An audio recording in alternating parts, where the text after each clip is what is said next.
Oh, the 90s. What an absolutely wild time. People still hadn't come down off the powder-laden 80s, developing children's programming that was simultaneously amazing and also far too mature, though we'll let Rocco's modern life slide for the sake of the phone sex workers out there. Everything was fair game, and games were no different. While we were still riding the here's an Italian plumber that's probably experiencing a bad acid trip wave, developers were still experimenting with mechanics and narrative delivery. Legend of Mana sort of neatly falls into this category. Somewhere between an acid trip and a cornucopia of mechanical ideas, it's certainly not your run-of-the-mill JRPG, if you can even classify it as that. With this new remake having landed, it must answer the same questions as all of the other remakes that have been launching recently. Is it any good? And who is it for? Is it for those who played it when it first released and are wanting to relive the experience, or is it something completely new players can enjoy too? Let's start by me failing to try to describe to you how this game works, because truth be told, for better or worse, this game is unique, so try to keep up. You get dropped into an empty world with a mailbox. You plant that bad boy down somewhere that looks homey, and your home sprouts from the undisturbed soil. Where you plant your home actually does have some effect on your game experience, but we'll get to that later. Your home comes complete with a bed, a miniature cactus that's a hobbyist writer, and a study that houses all of your collected info in your playthrough. You aren't actually necessarily the main character in this world, but you're really great at showing up where other people want to get your help. How do you get to these places, you ask? Well, you simply obtain artifacts and then plant them in the ground and watch them grow into full-blown locations to explore right before your eyes. Remember how your home location can change your experience a bit? Well, this is where that comes into play. Depending on where you drop an artifact, the elemental affinity of that resulting area and the areas surrounding it will change. The greater an elemental affinity a location has, the more likely enemies you find will be of that nature. Quests might also become available, and more. The game doesn't actually explain much of this particularly well, however, and it might seem more important than it is because it's arguably something to be more hung up on for subsequent playthroughs, which they totally expect you to do. Once you've got your green thumb put to work and you have your first areas to explore, you do just that. Each area has various quests that can become available to you, and depending on which you take, it will determine how the story unfolds before converging on a shared ending. If you've played or know much about the more recent Octopath Traveler, it's not drastically dissimilar to that, but with a properly convergent ending. While that is a welcome difference from Octopath, the individual stories you'll be briefly taking part in are almost entirely too simple and uninspiring. There are a few well-done quests for certain, however, and a couple of good laughs along the way, but even for its time, the writing and characters are below average. Several of the quests you'll embark on will also see you teaming up with other formidable and sometimes less than formidable allies who will join you in combat. Combat in Legend of Mana is perhaps the worst aged part of the game, sadly. It's a real-time action-y combat style that's about as rudimentary as you'd imagine for a game this age, and just as janky if not more so.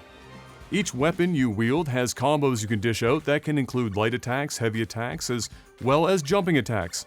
Using them enough results in learning new attacks and new special attacks that you can then use in battle. You can also use various forms of magic if you wish, though I actually forgot it was even an option until nearly the end of the game, despite it being pretty effective in certain situations. The combat takes place on planes, similar to side-scrolling beat-em-ups like Streets of Rage, and if you know the frustrations of thinking you're on the right plane but still missing your target, Legend of Mana is like that, but worse. What's equally frustrating is that there seems to be a fair amount of input latency as well as input buffering. I asked community members who played the original if they remembered that being the case, to which they said they thought maybe it was, but I can only tell you what my experience on the PC remake was, and both were certainly present. It results in aiming in the wrong way before attacking, jumping instead of attacking, using the wrong combo, or having attacks in the wrong order, etc. Thankfully, Legend of Mana is not what you'd call a difficult game, so while the combat isn't as tight as it probably should be, it's not something that will likely get you killed much, if at all. You also have the option to turn off encounters altogether, aside from the story-specific ones, of course. This is a blessing, because you'll definitely be running through areas multiple times, and grinding isn't really a necessity in Legend of Mana. At some point in your journey, I guess we'll call it, you'll unlock the ability to do both some crafting and monster ranching. Crafting allows you to build instruments of all things, of which can be used for wielding magic in combat, as well as luring elementals closer to you for item collection, should they appear out in the field. The items that you collect from those elementals are in turn used for further crafting, and, as you can imagine, those elemental affinities you got whilst planting your artifacts will affect which you're likely to run into. Should you be so lucky, you'll be tasked with choosing what kind of tune to play, and up to 2 instruments that combine to play the elementals, the song of your people. If they're interested, they'll move closer, and if you accidentally play Wonderwall, well, they'll start running in the opposite direction. In the same way you'll run into elementals, you'll also run into monster eggs with little monster legs sticking out of the bottom. You don't need to play them any music, but instead you'll lay certain food bait around them and wait for them to overindulge before snatching them up in their sleep. Each egg is a certain type, leading to different possibilities upon hatching back at your barn. Monsters can be brought with you as combat aids, and each have their own special abilities and stats. Similar to Monster Hunter Stories, funnily enough, you can also choose to send them out on expeditions of sorts, where they can gain experience while you're off doing other things. You can also, should you wish, have them aimlessly wander around your property to graze, just in case you're feeling particularly benevolent that day like a free-range chicken farmer. I did make some use of a couple of monsters I found in my playthrough, but they weren't much help in combat thanks to needing a fair amount of leveling to be remotely useful. It may be, perhaps, that, like having other allies in combat, it's probably more useful at higher difficulty levels should you go that route. Speaking of leveling, one of the more bothersome aspects of Legend of Mana for me was how experience and items were obtained during combat. During is the operative word here, as Legend of Mana is one of the rare handful of games that has you collecting experience orbs and items during the combat itself.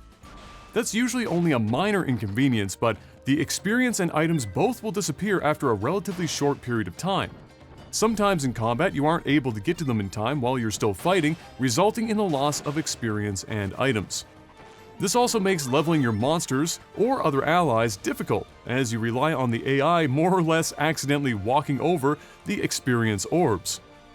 Technically, you can plug in a second controller to also control your ally, though not your monsters, which means you can at least have some control over the process, albeit a bit of a bothersome process. Speaking of that second controller, as you can imagine, it does mean that you and a friend could play co-op when you have another ally in the party to control. There is also, believe it or not, PvP multiplayer for those who have files handy with characters to bring into the arena. While I didn't get a chance to try this out, I was definitely a bit surprised when I happened across it all the same. Depending on who you ask, Legend of Mana's combination of pixel sprites and more painted backdrops will either be praised or booed out of the room. While I do love sprite work of nearly any kind, it's usually best done when taken into account that players today, well, they aren't on CRTs, and so without the help of scanlines, the sprites might not always look that great or detailed. With that being said, I didn't hate what I saw here, though I do think the sprite work could have been updated a bit more to not be so jarring against the painted backgrounds.